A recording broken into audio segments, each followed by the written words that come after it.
Hey everyone, and welcome back to another breaking news update. My name is Jimmy Boyd, and you were watching Boyd News. I want to thank you so much for tuning in today. I'm back with another update coming out from the war between Russia and Ukraine, and I've got a ton of huge news to brief you all on today. Today's date is October 30th, 2025. It is Thursday. Welcome back to the channel, everyone, and I hope you're all having a wonderful day so far. Hope you're ready for tomorrow as well. We're going to be coming into Halloween. So we've got a lot to talk about with this war update. We're actually going to start off today's news with a huge story out of the United States, as US President Donald Trump ordered the Pentagon yesterday afternoon to begin nuclear weapons testing after Russia recently tested several nuclear-capable weapons, and China continues actively growing its nuclear stockpile and capabilities. Let's go over this new story here on your screen. U.S. will restart nuclear weapons tests due to China-Russia threats. President Trump announced that he has ordered the United States to resume nuclear weapons testing immediately, saying he directed the Department of War to match other nations' programs. So, interesting story breaking just yesterday evening. And we're going to talk a lot about this because, recently we've been showing you some of these stories coming out from Russia. Russia really saber rattling the whole world right now, especially the United States, with all these nuclear weapon or nuclear capable weapon tests. The Burevestnik cruise missile they tested recently that has a nuclear powered reactor on board. Also, this Poseidon torpedo that could apparently be nuclear capable and be used to wipe out cities across the United States, let's say on the East Coast, with a radioactive wave. So crazy what's happening out of Russia, and it looks like it's backfiring on them as we now have the US coming out and responding to these threats, also along with China building up their nuclear stockpile. Okay, so we'll talk more about that here in just a minute. I'll show you more information on that. Also, other top headline news: Ukraine came under a heavy attack from Russia last night, around 650 drones. Over 50 missiles were launched on Ukraine, targeting critical infrastructure in multiple regions. Residential buildings were damaged, involving innocent civilians being killed and wounded. Very horrible news out of Ukraine overnight. They came under a very, very large attack from the Russians. So we'll be talking about that. I've got pictures coming out from Ukraine showing some major damages. I think there was reports of more energy sites or gas facilities being targeted overnight. Also, President Trump met with Chinese President Xi Jinping in South Korea yesterday afternoon. Also, Trump announced that China will allegedly be helping the U.S. to end the war in Ukraine. I thought that was very interesting information coming out, and I was not expecting that. We're also hearing that the talks between China and the U.S. went very well yesterday as well. I think Trump was coming out saying, he said it was like a 12 out of 10 if you were to rate it on a 1 to 10 scale on how the talks went. He called it a 12. So we'll talk about that as well. Let's go ahead and jump into the news. We're going to hop on over to X with Ozen Defender. And it says U.S. President Donald J. Trump announces that he has instructed the Department of War to resume the testing of nuclear weapons in response to testing programs by other countries, citing both China and Russia. The last nuclear test by the United States was carried out on September 23rd, 1992, at the Nevada test site. Here's the post from Trump on Truth Social yesterday. The United States has more nuclear weapons than any other country. This was accomplished, including a complete update and renovation of existing weapons during my first term in office. Because of the tremendous destructive power, I hated to do it, but had no choice. Russia is second, and China is a distant third, but will be even within 5 years. Because of other countries' testing programs, I have instructed the Department of War, to start testing our nuclear weapons on an equal basis. That process will begin immediately. Thank you for your attention to this matter, President Donald J. Trump. So let me know how you guys feel on this. Are you worried about this? The fact that all these countries are actively increasing their nuclear stockpiles, capabilities. I mean, we know these nuclear weapons are extremely devastating. Let's hope we never see a nuclear war throughout this world. And, the fact that China's building up their nuclear stockpile as well. Trump says that China's a distant third, but they'll be even with Russia at some point in the next 5 years, or possibly even the United States, depending on how many they start to build. But they are actively building up their stockpile right now. Russia obviously has a lot of nuclear weapons too, right? So a lot can really happen here. Let's hope we never see a nuclear war, but looks like the U.S. is getting ready for a potential nuclear war, and that's why Trump is ordering the Department of War to begin nuclear weapons tests to get in line with China and Russia, as they are clearly moving forward with their weapons. Now, check this out from Maria Drutska. The Kremlin is publicly backing down while trying to pretend they aren't. After using nuclear repeatedly this week around weapon tests, they quickly whimper that they didn't mean that nuclear. They meant a totally different nuclear. Will Medvedev's phone disappear now? Look at this report from AFP, and it says Russia says recent weapons test not nuclear after Trump orders U.S. tests. This came out October 30th today. It says Moscow on Thursday sought to cool rising nuclear tensions with Washington after two tests of new Russian nuclear-capable weapon systems prompted U.S. President Donald Trump order his own nuclear tests. The Kremlin said its testing of nuclear-powered, nuclear-capable weapons, the Burevestnik cruise missile and the Poseidon underwater drone, did not constitute a direct test of an atomic weapon. Both countries observe a de facto moratorium on testing nuclear warheads, though Russia regularly runs military drills involving systems that are capable of carrying such weapons. Regarding the tests of Poseidon and Burevestnik, we hope that the information was conveyed correctly to President Trump, Kremlin's spokesman Dmitry Peskov told journalists, including AFP, during a daily briefing. Now, interesting, right? The Russia's coming out saying, no, no, no, this was not a nuclear weapons test, even though the weapons that they were testing are nuclear capable. And we know just last week Russia was holding nuclear forces drills. Okay, so they're coming out and calling these, powerful weapons. There's no other weapons in the world that can counteract these or, be able to take these down or anything like that. So the Russians have been stating numerous times that these are nuclear weapons, basically. So why all of a sudden are they coming out and saying, no, these are not nuclear tests? But clearly they're testing weapons that can be nuclear capable. So that's why Trump is coming out with this move and calling on the Pentagon to basically start nuclear weapons tests. And it was just, what was it, earlier this week when Putin came out talking about the Burevestnik cruise missile that is nuclear capable. Trump was telling him, don't be worrying about testing weapons right now. Worry about ending the war in Ukraine. And he also mentioned to reporters at that same moment that they would not be messing around with Russia like that. They won't be playing any games. So this is, Trump coming out with a hard stance back onto Putin here. And it looks like the Kremlin is trying to back down now. All right, let's move on now to Null reports. Overnight, Russia launched another attack on Ukraine, Kh-101s, Calibers, Kinzhals, and hundreds of drones. The main targets were gas and energy infrastructure in Vinnytsia, Ivano-Frankivsk, Lviv, Zaporizhia, Donetsk, and Poltava regions. So here's the map coming out from Ukraine overnight. We're going to move on to talking about these attacks inside of Ukraine from Russia. And you can see a lot of different regions being targeted here, especially Western Ukraine. Western Ukraine has a lot of gas facilities over here, and that's reportedly what was being targeted, potentially even energy sites over there as well. You can see up here on the northeastern side, also, especially in Poltava area, lots of attacks over here, also near Kiev. Kiev, the capital, was not under attack last night. Could have been a few drones over there, but for the most part, a lot of these missiles were entering on the western side over here and also up here on the northern side of Ukraine. So I've got multiple updates regarding these attacks. Here's one from Andriy Sybiha. This is the foreign minister out of Ukraine. It says dozens of people injured, including 5 children and 2 killed after Russia's massive strike against Ukraine with over 650 drones and 50 missiles. Critical infrastructure and residential buildings damaged. No one in the world wants this war to continue for a single day except Russia. This daily terror can be and must be stopped. We must deprive Russia of its energy revenues and provide Ukraine with sufficient air defense and long-range capabilities. I urge the world to act and prevent Russia from normalizing its war crimes. Check out these pictures from Ukraine overnight. This is a dormitory that got hit directly, I believe, by a drone. Huge damage here. Multiple floors had collapsed. Some people were even trapped under the rubble here is what was being reported. People were literally trying to sleep, and they got attacked here in their homes. Here's another one where another home got hit, most likely from a missile or a drone inside of Ukraine. Caught fire there. We can see a firefighter here trying to put the blaze out. Here's more damage, I believe, inside of that dormitory. You can see this huge hole here that was caused from this drone that crashed into it. And then here's a poor woman that was probably affected in this strike, living in that dormitory outside here, trying to make a phone call to most likely a family member, as a lot of people were affected in this attack overnight.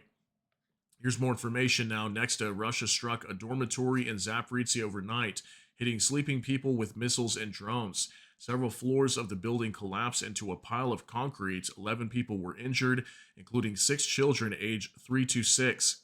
The night attack targeted several regions. Dnipro and western Ukraine came under fire. Russia launched Shaheeds, ballistic missiles, and Kinzhal cruise missiles.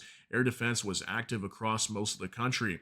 Against this backdrop, Poland scrambled F 16 fighter jets. Okay, so it looks like Poland was active overnight too, worried about these drones going into Ukraine. Look at the collapsed floors here. Looks like one, two, three, maybe four floors had collapsed right here due to this strike from the Russians. Very sad news. That's where most of the people got injured, was in that attack. Here's a poor family right here outside trying to stay warm. And just look at that, guys. Lots of debris here on the ground. And people, we got rescue workers here trying to dig through the rubble, find if anybody's trapped under there after these floors collapsed. Very, very sad. This is going to be in the Zaporizhzhia region of Ukraine, down in the southern side. And reportedly, at least 20 drones were attacking this area overnight. Here's one more update here. NOAA reports rescuers have recovered a man's body from the rubble in Zaporizhzhia. The search continues. So far, 17 people are confirmed injured, including 2-year-old girl and 5 other children, according to the regional administration. So yeah, apparently at least one man was found underneath the rubble after this building had collapsed. Very, very sad news. And apparently the amount of injured has jumped up all the way to 17 people, including a 2-year-old girl and 5 other children. So lots of children being harmed in this strike overnight as well. Again, so the Russians claim they don't attack civilians, but what is this right here? Let me know how you feel on that down in the comments. Now, NOAA reports Russia struck the Dobrytvir, if I'm saying that right, thermal power plant in Lviv region, causing damage to critical infrastructure and sparking a fire, according to Lviv City Council member Igor Zinkovich. Okay, so we had a major attack onto a thermal power plant over here in the Lviv region. That's going to be in western Ukraine. And again, I mentioned earlier, critical infrastructure being targeted over there, gas facilities, and also power plants. So this thermal power plant sparking a huge fire after being attacked by Russia overnight in the Lviv region, western Ukraine. All right, now from Ozen Technical. Just a week after its last drone attack, Russia bombed the same crowded street in the Ukrainian city of Sumy again. Seen here, a Russian Shahed drone slams into Heroev Krut Street, barely 200 feet from where last week's strike hit. Okay, this happened early this morning, I believe. We had this Russian drone slamming into a street over here that literally just came under attack the week before, and I'll show you guys the last video that I showed you last week when this strike took place. But some people were saying this was an autonomous drone as well, which is similar to a Shahed drone. It's just a little bit cheaply made compared to a Shahed, and unfortunately it looks like somebody was walking over there just prior to that strike. Hopefully they were not injured in that hit. But yeah, we can see the same area being targeted again. This was the new video from Ukraine. And then here's the older one from last week where we had this drone slamming into this intersection and injured multiple people in these vehicles over here. A lot of these windows were blown out, tires were popped, windows were also blown out in some of the buildings nearby. Lots of people were injured in this strike from this autonomous drone from last week. So absolutely horrible. Why is the same area being targeted again? Looks like the Russians just trying to double tap this area. And again, as we can see, the Russians do target civilians, which is very sad to see. All right, now for Max 25, attack on Russia, he says, and map from Drone Bomber. So here's our daily map that we usually try to show you guys, showing the trajectory of drones going into Russia. You can see a pretty large attack overnight, and not too many reports of explosions inside of Russia. We do have information of a thermal power plant that may have been attacked in the Luhansk region of Ukraine on the eastern side, an occupied territory held by the Russians. Aside from that, in the Belgorod region, we do have reports of an electrical substation that was hit. Aside from that, not too many reports of anything else being hit, even though it looks like a pretty large attack onto Russia. We even had some of these jet UAVs heading on up over here through the Bryansk region and also through the, looks like the Rostov region here as well. A few more jet UAVs heading that direction. So there's your map kind of showing the different drones going into Russia overnight. Now, NOAA reports a fire has reportedly broken out at the thermal power plant in the city of Shastia, Luhansk region. Emergency power outages are being reported in the area. So this makes me think that Ukraine struck this power plant. Maybe they did. I mean, we've been seeing Russia striking a lot of Ukraine's energy infrastructure. Ukraine's doing the same thing back to Russia. But what was being reported by the authorities over here is that it was actually an explosion, some sort of malfunction is what they were saying. But in my opinion, I think it was most likely attacked by Ukraine. But we have not been able to confirm that. Still waiting for more details. But yeah, allegedly a thermal power plant suffering some sort of explosion here in the Luhansk region of Ukraine. Also, Ozent Technical. Overnight, Ukrainian drones successfully struck the Maslova Pristan electrical substation in Belgorod Oblast, knocking out power to a large portion of the Russian rear area in Vovchansk. The area was also flooded this weekend after Ukrainian strike on the Belgorod reservoir. Okay, so if you guys remember a video I put out just about a couple days ago, Ukraine carried out a strike on a dam over here in the Belgorod region, just over the border from Ukraine's Kharkiv region. Here's Vovchansk right there. Heavy fighting ongoing there between Russia and Ukraine. And after this dam was struck, it created huge flooding here in this area. Now Ukraine went after an electrical substation also located here. So it looks like they're really trying to slow down the Russian advance over here into the Kharkiv region, especially around Vovchansk, because we have been hearing that the Russians are pressing more forward into the city and getting closer to taking it over. So Ukraine's moving on with some very desperate maneuvers over here, trying to slow down the Russians however they can, striking this electrical substation in that area. Now, Knoll reports in Shebekino, Belgorod region, drones are dropping leaflets featuring photos of Ukrainian commander Robert Magyar Brovdy and the message, a drone for every worm's face, along with what appears to be donation links for the Ukrainian armed forces. Interesting, right? So apparently the Ukrainians are dropping leaflets inside of the Belgorod region also, and they've got some donation links here. Looks like some QR codes where people can use that and go to a donation link and donate money to the Ukrainian military. And so we've got Robert Brovdy here. He's the commander of Ukraine's unmanned system forces. So all the drone attacks that take place inside of Russia, he's the commander of all of that. So pretty crazy. Let me know what you think about this. Thought it was interesting that the Ukrainians are now dropping leaflets over here, trying to get some funding for more drones from the Russians. All right, now from Megatron Ron breaking. President Trump announces China tariff reductions after amazing meeting with President Xi, including number one, reduced fentanyl tariffs to 10% effective immediately. Number two, overall tariffs on China reduced from 57% to 47%. Number three, China to discuss chip restrictions with NVIDIA. Number four, no more obstacles on rare earths. And number five, China and U.S. to collaborate on Ukraine. So this was video footage of Trump and Xi Jinping meeting in South Korea just yesterday, as I mentioned this to you guys earlier in the video. So the number one thing we're going to talk about here is China and the U.S. collaborating on Ukraine. So that was a huge, breakthrough here between Trump and Xi Jinping. Apparently, the Chinese will be working with the U.S. Now, how will they do that? We don't really know yet. Apparently, when it comes to oil, that's not going to be changing. Apparently, Trump said they didn't really talk about that much. But apparently, they will be collaborating in some sort of way to force an end to this war. And then in regards to like trade between the United States and China, it's looking very good here with some statements like this. Especially on this whole rare earth thing. It looks like Trump was able to reverse that, and now tariffs are starting to be decreased onto China, which shows that looks like they were able to make some sort of a trade deal, at least for right now. Now, from next to Trump and Xi Jinping talked about Ukraine for a long time, but didn't really discuss oil. We agree on the sides are stuck in fighting, but sometimes you have to let them fight, I guess. Crazy. But he is going to help us, and we're going to work together on Ukraine. There's not a lot we can do. Donald Trump said aboard his plane. Overall, the U.S. president rated his meeting with Xi 12 out of 10. So this video is kind of longer. It's roughly about a minute and a half, so we're not going to watch it. This video is already getting kind of long.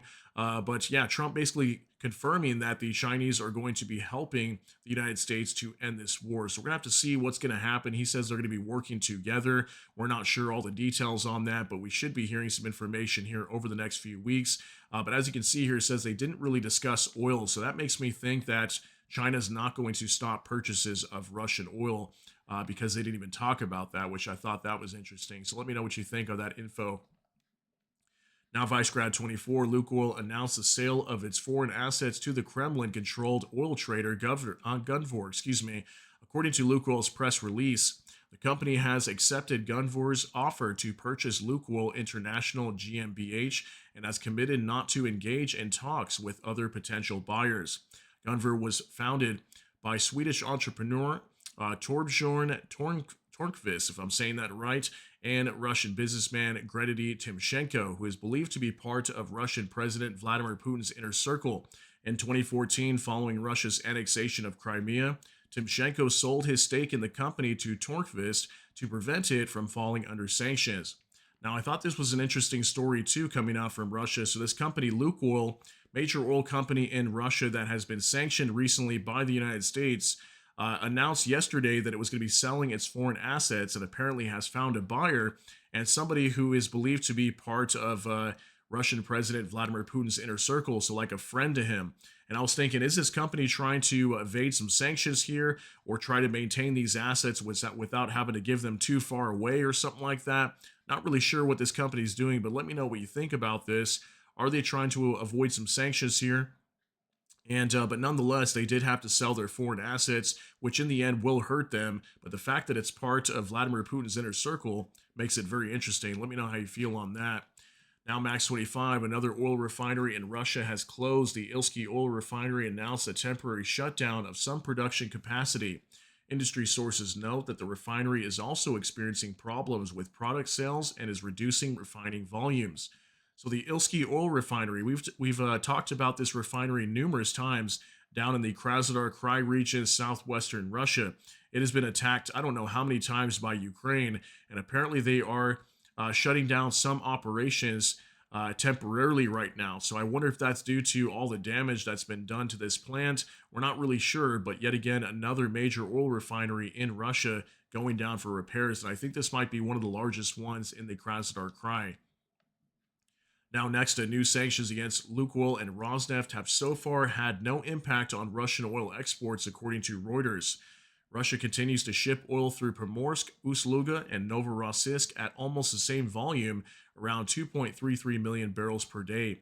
However, things may change after November 21st, the deadline for winding down deals with Russian companies.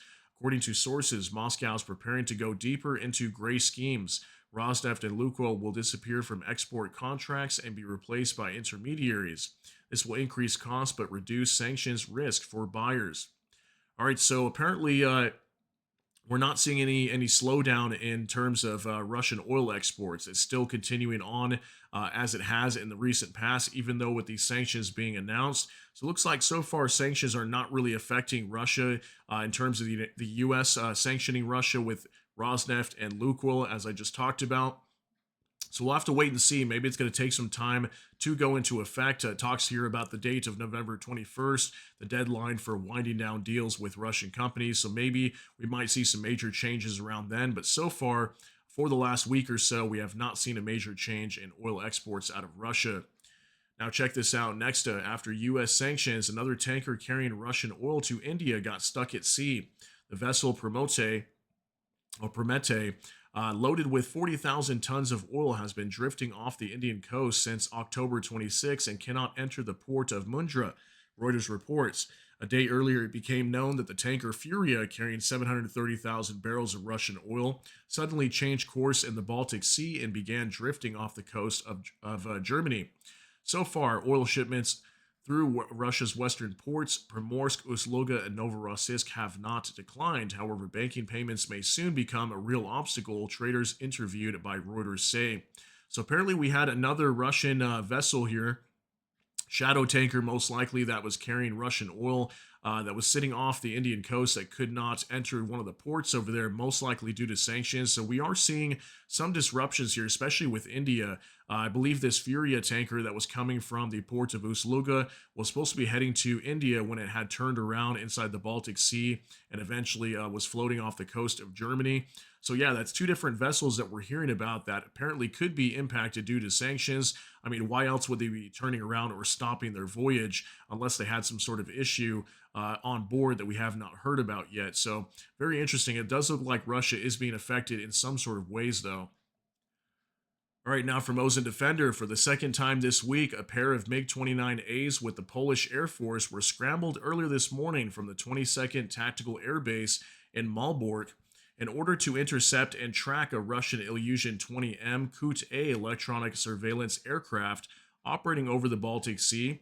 The aircraft, flying in international airspace without a filed flight plan and with its transponder turned off, was intercepted, identified, and escorted out of the area of responsibility. At no time did the aircraft violate Polish airspace.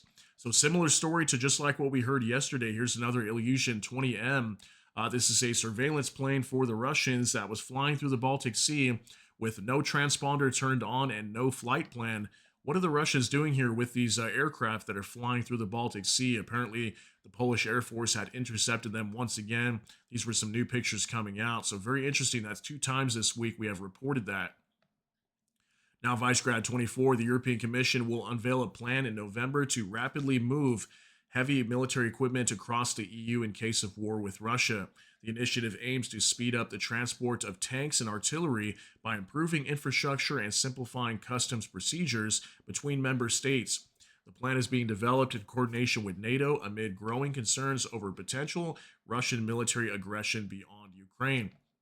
So we've been hearing about this story. I've reported on this several times actually over the past probably 6 months that Europe is preparing to transfer, heavy weaponry very quickly and also troops to the eastern flank closer to Russia, like the Baltic nations or Finland, for example, or Poland. If we happen to see this war break out between NATO and Russia, looks like the EU is going to be unveiling a plan here next month talking about this. And we also know they're investing like billions of dollars in upgrading infrastructure so that way roads and bridges can handle a lot of these heavy vehicles that start transporting to the eastern flank if this war breaks out. So the EU, again, is being very serious about this and getting ready for potential war with Russia. Now, next up, Medvedev threatened Belgium with a nuclear strike. Then Belgium will disappear, he replied to a follower who suggested testing the Poseidon there. A day earlier, Belgium's defense minister said NATO would destroy Moscow if Putin attacks the alliance. The Kremlin's court jester decided to respond with apocalyptic threats. So here's Dmitry Medvedev again, the deputy chairman of the National Security Council, or Security Council out of Russia in the Kremlin, excuse me. And we know he's a war hawk. We know he talks like this, right? So this was him on X. Congratulations to all of Russia's friends, and especially the imbecile Belgian Minister of Defense on the successful test of the Poseidon nuclear-powered underwater drone. Unlike the Burevestnik, Poseidon can be considered a true doomsday weapon. Then somebody here named Selfmade replied to it, said, I feel like it needs more tests, using Belgium as a test ground. And then Dmitry Medvedev responded, then Belgium will disappear. Okay, so basically Dmitry Medvedev saying that Belgium will be destroyed by this nuclear-capable Poseidon torpedo. Obviously, right, we talked about this yesterday. I did a whole video on it that apparently if it's detonated underwater, can cause a huge blast and a radioactive tidal wave that can wipe out coastlines on, major cities around the world and any nation if this were to be deployed. So Dmitry Medvedev coming out with nuclear threats once again, especially onto Belgium, as yesterday the defense minister was stating that if they were to ever be attacked by a missile, a non-nuclear missile from Russia, they would completely level Moscow. So this was basically Dmitry Medvedev's response to that. Very interesting. Now, Max 25, European countries prepare new peace plan for Ukraine, Radio Free Europe reports. Yeah, I want to talk about this too, because Zelensky was mentioning this just a few days ago, actually, that apparently a new peace plan would be created by Europe, and he believed that Russia's not going to agree to this. So here's some of the details. Ceasefire begins 24 hours after the parties accept the plan. Contact line freezes for the start of the ceasefire. I don't see Russia agreeing to that. They are not willing to agree to a ceasefire. Negotiations begin on the final contact line, which will remain in effect until the parties agree on permanent administration of the occupied territories. Security zones are formed around the contact line where no military activity will be allowed. Monitoring is provided by a multinational civilian mission on both sides of the line. We heard about that it could be even some type of like UN mission or something like that. Multiple nations around the world could get involved. Let's say maybe even Chinese troops in Ukraine. Somebody that's maybe even more friendly to Russia could be deployed inside of Ukraine. But I think Ukraine does not want Chinese troops, so we'd have to see which nations would be willing to do that. It also says promise of security guarantees for Ukraine, but no details are given. High-level dialogue is being ensured between Kiev and Moscow to enhance mutual understanding and respect for linguistic, cultural, and religious diversity.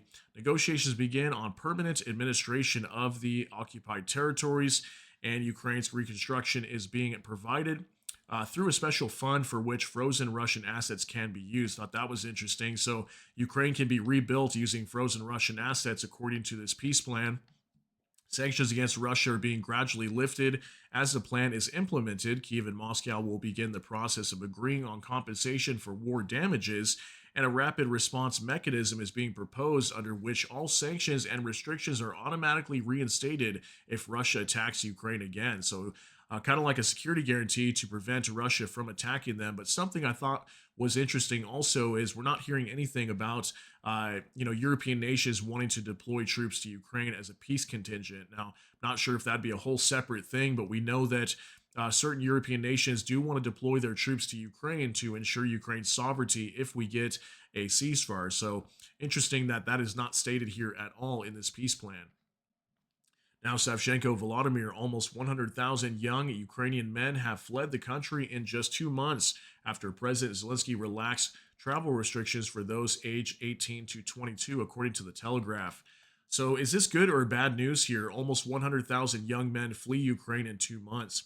So, yeah, it was just like a couple weeks ago or something, right? That Volodymyr Zelensky had stated he signed a draft law to allow basically young men to leave the country willingly if they wanted to, and he said that this would not affect the front line or anything like that, or their troop numbers. Apparently, over 100,000 young men have already left Ukraine since Volodymyr Zelensky signed that law to allow that to happen. So, could this be bad for Ukraine? I mean, we know Ukraine is struggling on the front line in certain areas right now, especially around Pokrovsk. They could probably use more troops, right? And it looks like this could be really bad and definitely not good for Ukraine if a lot of people are leaving that could be used to be fighting on the front line. So that's according to the Telegraph today. Let me know what you think on that. Now, Bliskovka, the situation is complicated, but reports of alleged blockade of the defense forces in Pokrovsk and Kupiansk are not true, said Commander-in-Chief of the Armed Forces of Ukraine, Sersky. In Pokrovsk, the enemy is visible in the city. Infantry is gathering and changing locations.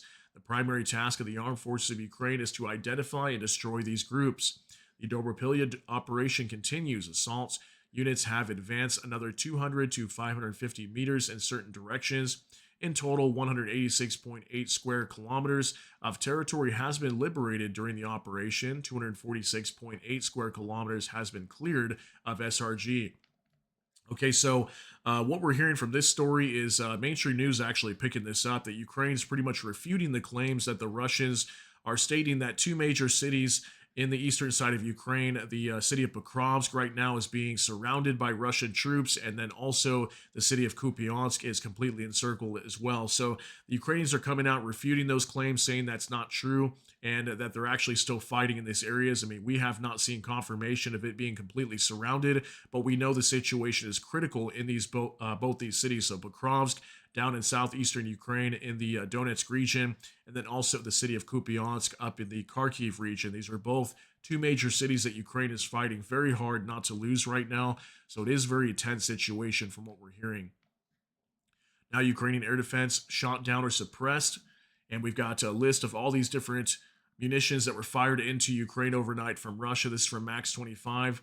592 out of 653 UAVs were shot down or suppressed by electronic warfare. 21 out of 30 KH-101 missiles, 7 out of 8 Caliber missiles, 2 out of 2 KH-59-69 missiles, 1 out of 2 Iskander-K missiles, 0 out of 5 Iskander-M or KN-23 missiles, 0 out of 4 KH-47M2 Kinzhal missiles, and 0 out of 1 KH-31P missiles. You can see a lot of different type of missiles being used on Ukraine overnight. Again, around 650 UAVs and over 50 missiles were fired onto Ukraine. It looks like Ukraine brought down a good majority of those missiles, but a lot of these ballistic missiles or the Kinzhal hypersonic missiles were not shot down. Okay, so just huge damage reported in Ukraine overnight.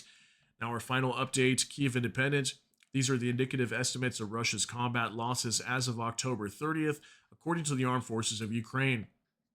It says Russia's losses as of October 30th: 960 troops, 3 AFVs, 128 vehicles and field tanks, 2 tanks, 25 artillery systems, 340 UAVs, 1 MLRS, and 2 anti-aircraft warfare systems.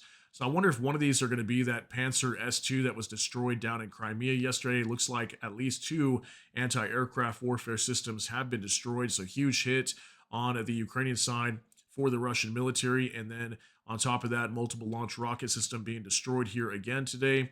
25 artillery systems, about average numbers here. Tanks and AFVs starting to drop a little bit now.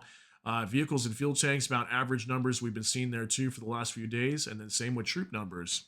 So, guys, I want to thank you very much for tuning in for today's update on October 30th, 2025. And I hope you all have a wonderful day out there.